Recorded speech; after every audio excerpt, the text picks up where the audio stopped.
দুধ রাখবেন না গো, দুধ। ও মুরব্বি দাওয়াও গো। ও ডাকছে, দুধ নেবেন মনে হয় গো, দাঁড়াই। বাবাজি দুধ ভালো হবেন তো?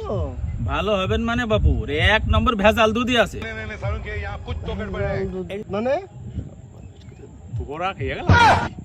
না মানে বাবাজি বলতে গেলাম ভালো দুধ, ওই ভালো দুধ বলতে যে ভেজাল বেরিয়ে যাবো কিছু মনে করো না। হ্যাঁ, আর এক নম্বর খাঁটি দুধ আছে ভাই, কত করে রাখবেন?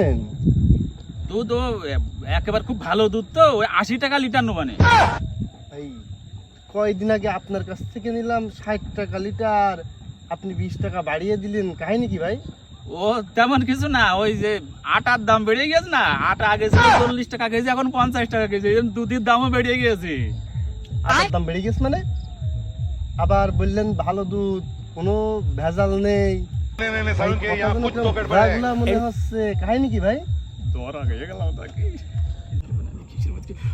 কষি ওই আমার হচ্ছে একটু পেটে প্রবলেম আছে, একটু আবার পরে দুধ নিয়ে নে। হ্যাঁ পরে